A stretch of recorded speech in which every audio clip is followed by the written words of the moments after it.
मित्रों, astro plus channel में मैं मुकेश हरण आपका स्वागत करता हूं। आज मैं लेके आया हूं एक असफल व्यापारी की जन्म कुंडली। असफल हम इसलिए बोलेंगे क्योंकि अभी तक वो असफल है, इसलिए हम कह सकते हैं कि असफल व्यापारी की जन्म कुंडली। एक जन्म कुंडली एनालिसिस करने में हमने ये जन्म कुंडली ली है। इससे हमको ये भी आइडिया हो जाएगा कि सफल व्यापारी की जन्म कुंडली कैसी होती होगी, है ना। तो असफल व्यापारी की जन्म कुंडली, ये देखिए, जन्म दिनांक है 6 अगस्त 1984, समय 3:15 दोपहर बाद का, और स्थान, जन्म स्थान है इंदौर। ये वृश्चिक लग्न की जन्म कुंडली है। लग्न यहाँ पे 23 डिग्री का है, चंद्रमा 19 डिग्री का होकर के नीच राशि में है। मंगल यहाँ पे 0 डिग्री का है। अब हालांकि मंगल रूचक योग बना रहा है, चंद्र मंगल दोनों मिलकर के यहाँ पे रूचक योग बना रहे हैं। द्वितीय भाव में है, मतलब कुंडली बलवान है। मैं क्या कहना चाहता हूँ आपको कि कुंडली देखिए आप, एक तरफ रूचक योग बन रहा है, धन के भाव में गुरु बैठा है। ये 10 डिग्री का गुरु यहाँ पे धनु लग्न में, धनु राशि में बैठा है। राहु सप्तम भाव में बैठा है 9 डिग्री का। फिर यहाँ पे देखिए बुध और शुक्र एक साथ केंद्र में बैठे हैं, 10वें भाव में बैठे हैं। यहाँ पे बुध 16 डिग्री का है और शुक्र 4 डिग्री का है। फिर यहाँ पे देखिए 10वें सूर्य 9वें भाव में बैठा है। 10वें सूर्य कहाँ पे बैठा है? 9वें भाव में है, जिसकी डिग्री कितनी है? 20 डिग्री का है।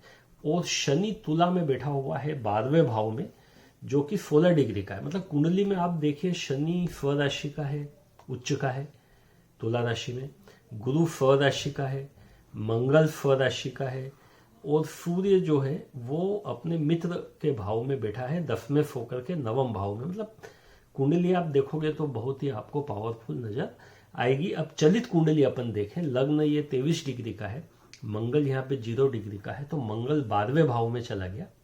चलित में मंगल यहाँ से 12वें भाव में चला गया, मतलब रोचक योग नहीं रहा, लग्नेश का चला गया, 12वें भाव में चला गया।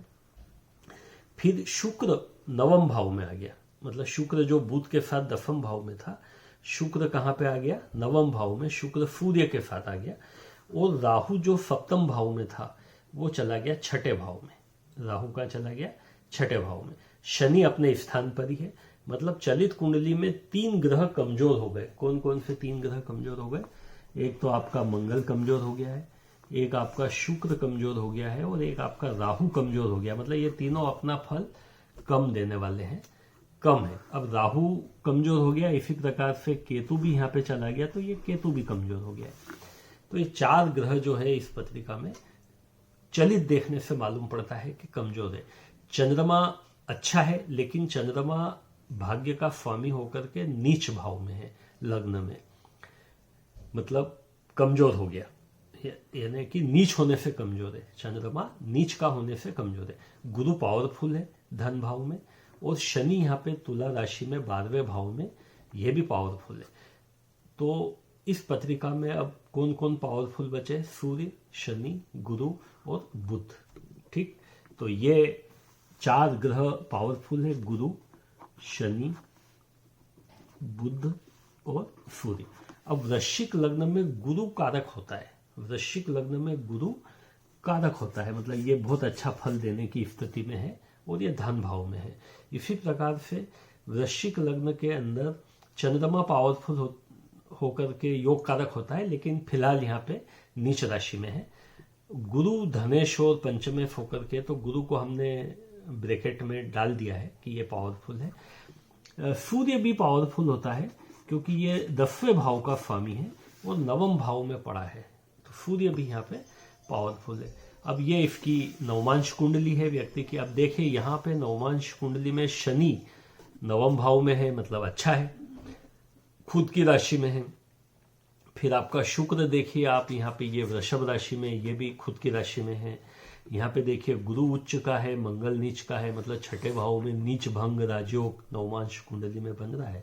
यहाँ पे देखिए 8वें भाव में जो बुध है वो भी कन्या राशि का, स्वराशि का, मतलब इस नवमांश कुंडली में भी 4 ग्रह स्वराशि के हैं। शनि, शुक्र, गुरु उच्च का है, और बुध आपका कन्या राशि का। अच्छा, और चंद्रमा लाभ भाव में है, ये भी ठीक है। मतलब नवमांश कुंडली बहुत खराब तो नहीं कह सकते, अच्छी है। अब इस व्यक्ति का जन्म बुध की महादफा में हुआ जो कि 1998 तक रही, फिर केतु की महादफा मई 2005 तक रही, शुक्र की महादफा मई 2025 तक रहेगी, चल रही है अभी। सूर्य की महादफा मई 2031 तक रहेगी, चंद्र की महादफा मई 2041 तक रहेगी और मंगल की महादफा मई 2048 तक रहेगी। पत्रिका में सूर्य कारक है, चंद्रमा भी कारक है और मंगल भी कारक है, मंगल लग्नेश है तो वह भी कारक है। अब देखिए अभी तक इस व्यक्ति को सूर्य चंद्र मंगल की महादफा अंतरदशा में मिली है, महादशा में नहीं मिली। अब यह व्यक्ति 2005 से व्यापार से जुड़ गया। भाई 1984 का बर्थ डेट है और 16 और 5 21 साल की उम्र से ये व्यापार कर रहा है, लेकिन व्यापार में इसको सफलता प्राप्त नहीं हो रही। जो भी बिजनेस करता है उसमें क्या उठाना पड़ता है, नुकसान उठाना पड़ता है। व्यक्ति 2005 के बाद मेरे से 3 बार मिल चुका है और तीनों बार मैंने उसको यही बात बोली कि व्यापार में अभी आपको शुक्र की महादफा है तो आप रिस्क वाला व्यापार न करें। कोई भी व्यापार जिसमें रिस्क हो वह व्यापार आप नहीं करें, नहीं तो आपको नुकसान होगा।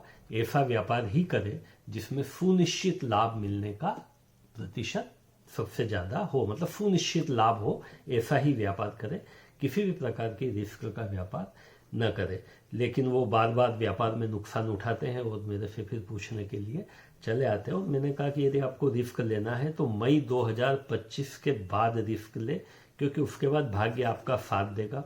सूर्य आपका 10वें से, चंद्रमा आपका 9वें से और मंगल आपका लग्नेश से। मतलब सूर्य चंद्र मंगल की महादफा जो चलेगी मई 2025 से लगा के तो मई 2048 तक, इसमें आप रिस्क ले सकते हैं। उसके पहले आप रिस्क न लें, रिस्क लेंगे तो नुकसान होगा। तो यह व्यापारी की कुंडली, मतलब बहुत अच्छे ग्रह बैठे हैं पत्रिका में। धनेश धन भाव में स्वराशि का है और पत्रिका के अंदर शुक्र और सूर्य की 9वें भाव में युति है और शनि 12वें भाव में उच्च का है और 9वें चंद्रमा लग्न में है, मतलब राजयोग बन रहे हैं। लेकिन चूंकि महादफा अंतरदफा ठीक नहीं मिल रही है, जैसे शुक्र मतलब सप्तमेश हो गया, वृश्चिक लग्न में शुक्र सप्तमेश है, मतलब मारक की तरह काम करेगा, क्योंकि 12वें भाव का स्वामी 7वें भाव का भी स्वामी है, तो शुक्र क्या हो गया, मारक हो गया। मारक ग्रह की दफा चूंकि चल रही है तो व्यक्ति जो है वो बिजनेस में उसको बार बार असफलता मिल रही है, वो गलत बिजनेस करने के कारण असफलता मिल रही है। एकदम से रिस्क वाला बिजनेस करने के कारण असफलता मिल रही है। यदि ये रिस्क वाला बिजनेस नहीं करते हैं तो इनको सफलता भी मिली है। मतलब